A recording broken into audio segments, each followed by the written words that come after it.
Hey guys, welcome back to the channel. My name is Timothy, and on the channel we speak everything personal finance. And we're going to be reacting to a video titled Why So Many Young Adults Live with Their Parents. Now, I don't really have an issue with people living with their parents. I think it's a great idea, especially if you're saving money. But let's see, why are so many people living with their parents? And if you're living with your parents, comment that down below and kind of what your situation is and how it benefits you or how it harms you. So let's get right into the video. About 1 in 3 Americans between 18 and 34 years old live with their parents. And while you may have heard more about this recently, this trend isn't new. Between 2005 and 2015, the share just grew very steeply over this 10-year period. Since then, it's been fairly stable. There was an uptick, of course, during the pandemic. 18 to 34-year-olds that live with their parents. It's not easy to live on your own, especially when you just graduated high school. Like, who can actually live on their own? It's very rare that someone's gonna be able to live on their own after you graduate high school, unless you go get a full-time, good paying job. But even then, do you have the financial wherewithal? Do you have the financial knowledge to actually go and get an apartment, to actually, be financially successful in the things you're doing? I don't know. I officially moved out the house probably at 22 or 23 when I graduated college, and I just never went back. I got a job straight out of college and I worked that job, and that was kind of my situation. It's difficult to live out here, and living with your parents has great benefits, and hopefully it talks about some of that in here. In the wake of the pandemic, those rates of parental co-residence are now about where they were right before. Part of the reason we see this escalation of young adults not leaving the nest or returning to the nest is this idea that it was harder and harder for them to weather shocks. Nearly 30% of Gen Z said they would like to save but don't make enough money. And roughly 2 in 5 millennials and Gen Z adults feel it's harder to build financial wealth now than when their parents were their age because of the economy. I mean, if you think about it, like, I don't think it's as hard to build wealth as it was back then. I mean, we have so many things going for us. We have, the internet. You can literally make money on the internet just by kind of expressing your thoughts. I think my life right now is a lot easier than what my mother's life was, because she had, 4 kids. She had less help, less money, less resources, less knowledge. But in today's time, we have so much knowledge and so much resources that it is hard to say that now is harder than it was back then. 27-year-old Victoria Franklin has been living with her mother in New Jersey since she graduated college in 2019. I saw all of the money that I was saving, Jeez. and I thought maybe I should stay home for a little bit, and I didn't feel an urgency to move out. Not everyone is enthusiastic about this trend. You guys are making 6 figures together. You can't tell me you can't afford a house. They just don't want to spend their money. Told ya. 36% of I think there's some truth to that. If you make 6 figures, especially living together, even in New Jersey, like, it's expensive to get a house, but eventually you have to step out and live for yourself. You have to eventually step out. Like, I don't know if they're cooking or if they're cleaning their house or if their parents doing it all, but eventually you have to, grow and get out the house and live your own life and go and spend your money on that rent, even though it's $2,000, $3,000. If you've been living with your parents since 2019, it's 2024, that's a lot of years of, you should have been saving like 50 to 60% of your income so you can eventually move out and go get your own house or get your own condo, get your own apartment, or so you can move to a different state. You should have been moved out, especially if you're making that much money. So it comes to a point where I'm like, I don't think I would accept my child to live with us for that long, especially if they're, not really doing what's right, or they're not really saving for a future of, like, all right, what are we doing? We just gonna stay here forever? Like, you have to go out on your own. You have to experience the world, and you can't just be living up in here, because we already did that, and you have to go do this thing now. I would love to provide that for him so he can actually save the money, so he starts life on a good foot. Americans said in a 2022 survey that more young adults living with their parents is bad for society. So here's why young Americans are choosing to live with their parents, and what the implications are for the U.S. economy. My name is Victoria Franklin. I am 27 years old, and I live in my childhood home with my mother and my boyfriend. Victoria graduated from the University of Miami in 2019 and moved in with her mom when she was looking for a job. After I saw the cost of living, and See, I don't know if you can live with, I personally, if that was my daughter or even my son, like, I don't think I would want their girlfriend or boyfriend living with us. No, we're not supporting that. things like that, after I graduated that maybe I'd be home for about a year. More than half of Gen Z adults say they don't make enough money to live the life they want due to high cost of living. I ended up bartending and waitressing. Like, I think people make enough money, but you don't want to live the life that you can afford. You can have two double beds and a 2 bedroom house. You can share a room with someone else, basically sharing that room's rent, and that's going to lower your expenses. Like, there's ways you can lower your expenses, but I don't think that a lot of people really want to do those things. A lot of people don't want to have roommates. They don't want to house hack. They don't want to sacrifice their comfort for a short period of time in order to get ahead. I think there's plenty of ways out here that you can lower your expenses. And the best way to lower your expenses is by house hacking, or, getting a roommate so they can kind of split the bill with you. Until October, where I got my first offer, so it did take a little bit longer than I expected. Currently live at the Jersey Shore, and I was commuting into New York City, which takes about 2 hours each way. And I thought, wow. in 6 months or so, I'll move into the city, be closer to the job, and the pandemic threw a wrench in those plans. Victoria now works a fully remote job, which she says she probably wouldn't have if it weren't for the pandemic. Without a commute to worry about, she was able to stay at her mom's for longer. It's a lot harder for young people today to save up for, markers of the American dream than it was for previous generations. Part of the reason we see this escalation of young adults not leaving the nest or returning to the nest is this idea that it was harder and harder for them to weather shocks. And so, for example, if they suffered a layoff, or they suffered some sort of health shock, or they got in a car accident, if they didn't have any additional credit to weather that shock, they would end up moving back home. And this is why having an emergency fund is super important, so you can weather the shock when something happens. But I understand that having an emergency or something happen at 24 or 25, when you graduate college, or around the time when you graduate college, you don't have a lot of money saved up. So then it comes on the point of, what if you have a layoff in your first year of work? What are you going to do? Because there's no way that you have enough money saved, because you have all this money going to rent, you have all this going to these different things. But that's where the parents come in, or credit comes in, and parents might be able to help you out in that situation. 3 Americans between 18 and 34 years old live with their parents. And while you may have heard more about this recently, this trend isn't new. Between 2005 and 2015, the share just grew very steeply over this 10-year period. Since then, it's been fairly stable. There was an uptick, of course, during for young people today to save up for, markers of the American dream than it was for previous generations. Part of the reason we see this escalation of young adults not leaving the nest or returning to the nest is this idea that it was harder and harder for them to weather shocks. And so, for example, if they suffered a layoff, or they suffered some sort of health shock, or they got in a car accident, if they didn't have any additional credit to weather that shock, they would end up moving back home. The financial stability of young adults, their ability to pay for things if they got into an emergency, was one of the big factors influencing whether or not they were living on their own or living with their parents. A significant number of Gen Z adults and millennials lack emergency savings. In fact, 46% of millennials and 32% of Gen Z have more credit card debt than emergency savings. That is crazy. The emergency fund is super important. Your emergency fund is really going to help you out, especially when you're starting out your financial journey. Having that emergency fund built up is going to help you, because, a lot of things happen when you're young, and you just never know what's going to happen. You never know what kind of emergency is going to happen, and you don't want to rely on this credit card debt to actually live your life. So try to build that emergency fund as quickly as possible. Like, to be honest, I didn't start building my emergency fund. I wasn't able to fully fund my emergency fund until I moved into this house hack. But that was back in 2021. So maybe 2022 we fully built our emergency fund. But before that, when I was renting and when I just got my job and I had to get 2 jobs, I didn't have an emergency fund. I had just enough money to get this house. And then, by house hacking, I was able to save more. And by getting a better job, I was able to save more. And then I started to build my emergency fund. So it's hard. It's definitely difficult to build your emergency fund in college, because you're not making a lot of money. And if you're going to college, you're missing those years of working from, 18 to 22 whenever you graduate. So you're not making money. But sometimes it's better to just not go to college, because you can just kind of jump straight into the workforce and start saving money, and you can still live with your parents. And then by the time you're 22, you might be able to buy a house, you might be able to rent, or maybe even before, and you could have that fully funded emergency fund. So it's hard to actually start building that emergency fund.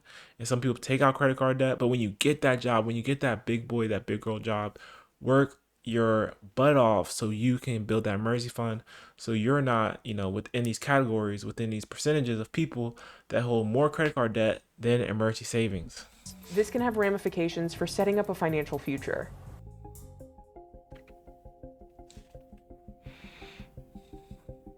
Roughly 1 in 4 Gen Z adults say housing costs are one of the biggest challenges to financial success. The prices of homes has escalated over the last few decades much faster than actual incomes. So it is actually much harder for a millennial or a Gen Z to save up for a down payment to buy a home. And that's something that bears out in the data. The pandemic did have a lot to do with it. I saw how much I was saving and I was like, maybe I shouldn't be paying, upwards of $3,000 a month and making somebody else richer when I could stay at home, save that money, and spend it on where I want to spend it. Between my job and my bartending and waitressing, I make anywhere from $85,000 to $95,000 a year. That's so crazy. Like, it almost sounds like she's freeloading. Like, I mean, yeah, you don't want to spend $3,000 a month on rent when you can be at home saving that much money. But, when we just gonna share this house together? I don't know.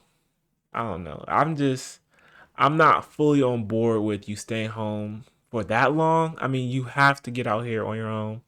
If it's too expensive around here, then move to a different state.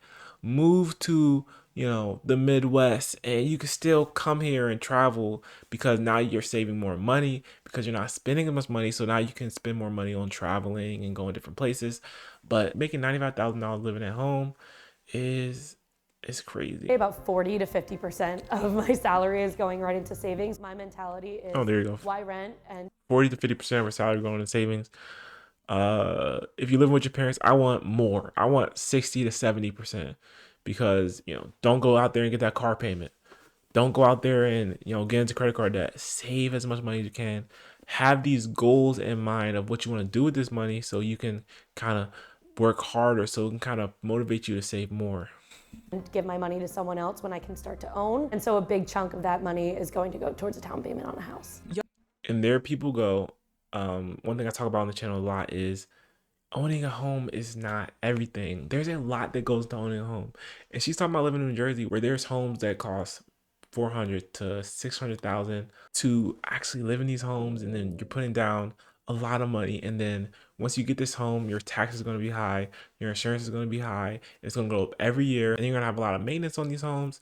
And I don't think a lot of people think about that when they're actually out here home shopping or looking to get into a home. I don't think they're thinking about all these hidden costs that are going to go up every single year. Your mortgage is not just going to stay the same. I don't want you to look at it as when you're renting, you're paying someone else. There is a point of renting because you don't have these hidden costs, these maintenance costs, these insurance, these property taxes that you have to pay for. And yes, the landlord might raise your rent to kind of cover the cost of running the property, but owning a home is not everything, especially comes with to fixing things that are wrong with the property. Young adults ages 25 to 34 in high cost of living areas are more likely to live with their parents. Nearly I believe it. 26% of young adults in New Jersey were living with at least one of their parents in 2022. The median household income in Oceanport, New Jersey, where the Franklins live, was nearly $133,000 in 2022, while the median value of a home in the region was around $644,000. That's crazy. Almost $700,000. My dad built this house for $350,000 and was making probably $10,000 to $15,000 less than I was. My mom wasn't working at the time, and they were able to afford a $350,000 house on a $70,000 a year salary with a son. And that's not even the American dream anymore. That's not even possible. My aunt, who I fight with all the time, is always saying how you have to give somewhere, right? And my cousin said something to her the other day and said, we're giving everywhere. We don't get property. We don't get good school systems. Whatever we're trading off is too much to trade off.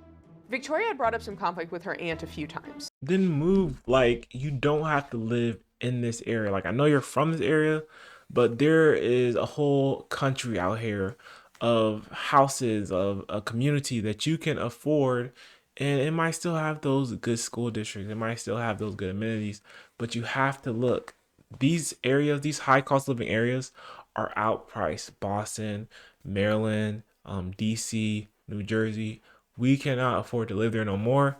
These places, $600,000. Who's buying that? You know, how much do you have to make to afford a $600,000 house? And it's probably not even that nice of a house. So go and move and start a new life somewhere else.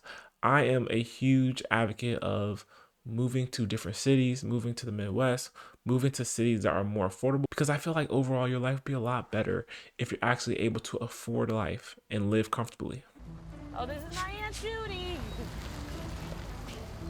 So I asked Aunt Judy to come on over and talk to us. I talked about how much we fight about millennials, yes, but millennials living at home, and how you always say, well, you have to sacrifice something, but how much we're sacrificing. Like, we don't get like a big property, or we don't get like a nice house, or it's not in a good school system. You have to start somewhere. You have to start anywhere. Just start your portfolio is what I told you. I don't care what it is. You don't have to live in Oceanport. Live in Oceanport the first time. Okay, I guess it was different times. Gen X and baby boomers may have a tougher time understanding what young adults are going through today because they enjoyed, until the pandemic recession hit, a solid almost 15 years of uninterrupted economic expansion. Economic downturns, including major recessions. But I think the big difference is that when they were starting to form their own households and starting to accumulate wealth, housing and higher ed were both more affordable relative to their incomes than they are now. Yeah, I mean, it's hard for me to say because I literally feel like I'm in a bubble. Being in this home, I feel like I'm in a bubble because of this house hack. Because of this house hack and how we're able to keep our expenses so low because, the housing is paid for. We have no car payment. A lot of things are very inexpensive to us. So I feel like I'm in this bubble and I really just can't relate to, it kind of being super hard out here to afford things. You know, I just know my limit. I know that, you know, I'm not able to afford a $700 car payment. I know that, there's just some things that I'm not gonna be able to get right now, maybe in the future, but I know that right now I can't do certain things. And I'm not saying I should be able to, but I just know right now I can't do certain things when it comes to money. Like I can't, go out here and buy 5 rentals right now. I know that it takes time to do those things and saving and just making and then making smart money moves and kind of constructing your life the way you want it to be. And that's why I chose this house hack. That's why I chose the location, because I wanted to construct my financial future. I wanted to put things and put items in place so I can live a good financial life. Now, When I started out, I was making $35,000 a year. That was nothing. And he was making $35,000 a year. You guys are making six figures together. You can't tell me you can't afford a house. They just don't want to spend their money. Told ya. I'm sorry. No, I don't know. Did you want it? What was my first house? 250 maybe? 270? That doesn't exist anymore. Where am I finding a $270,000 I'm house? not making $35,000 a year. Combined with They got $270,000 houses where I live. They got $150,000 houses where I live. They have $200,000 houses where I live. They also have 300, 400, 500. They have all kind of different price houses where we live. The rental that we have costs $60,000. So there's other areas not in New Jersey. Maybe maybe further in New Jersey, I don't know, but there's places out here where you can actually afford to buy a house for $270,000, where you can find a house for $270,000. And it's probably not in New Jersey or New York. we made 70. Well, New York City. I know there's $200,000 houses, or houses around that price in Buffalo. You can go to Buffalo. In 1995, $70,000 was the equivalent of $145,000 today. That's crazy. Yeah, look at that. See? we do also have a situation that what is really good for an individual person or an individual family is not necessarily good for the entire macroeconomy. The Federal Reserve estimates in a 2019 paper that young adults who move out of their parents' house would spend around $13,000 more per year on things such as housing, food, and transportation. One of the big boosts to consumer spending is when people form households. Whether you're a renter or a buyer, you need to furnish that house. You need to fix things up in the home to make it livable. You end up spending a lot of money during that time.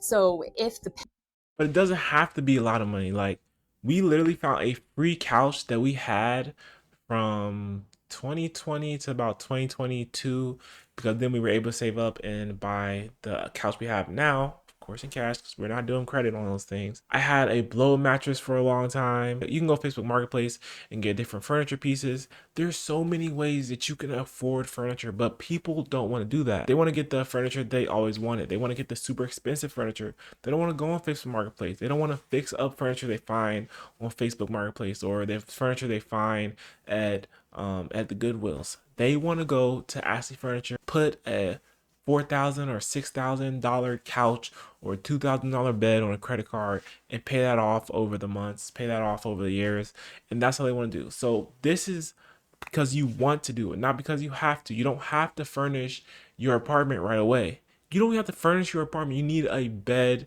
you need a TV, you need a couch, you don't even need a dining room table. There's so many ways that you can actually afford furniture instead of fully furnishing this place as soon as you get it. Pace of household formation slows down, then that's going to slow down the pace of consumer spending, and that will produce a drag on the economy. Another issue is that there aren't enough affordable properties in popular areas for younger people who are in entry-level jobs and making less money. Any sort of housing policy needs to be multi-pronged. Are there homes that are at the price point of these prospective home buyers? What can we do to increase the housing supply? What can we do to build? What can we do to help elder Americans, to help them downsize and move into more right-sized homes that will open up larger homes for young families? So I think one alone is not really going to do it. We've got to look both at demand as well as supply. The other major factor here is how much student loan debt young Americans have. 59% of US adults say they've delayed financial milestones because of their student debt. I do have a student loan payment. It's about $480 a month. Dang, That's my largest bro. expense. The liability could be worse for Black borrowers, who tend to have higher than average student loan debt and less wealth than white counterparts. Black and Hispanic respondents were more likely to say that debt was holding them back from reaching financial milestones. Less than half of white respondents said the same. The amount of debt young adults held also rose substantially between 2005 and 2014, during that period of strong escalation in that cohort living with their parents. Aggregate student loans are such an enormous part of the economy now, and that's not a reflection of younger people making bad choices with their education. It's really a consequence in large part due to the fact that there's less public funding and going to college just is more expensive, which makes it even harder for even those college grads who are hoping to get earning more money as a result of their college degrees. Student loan.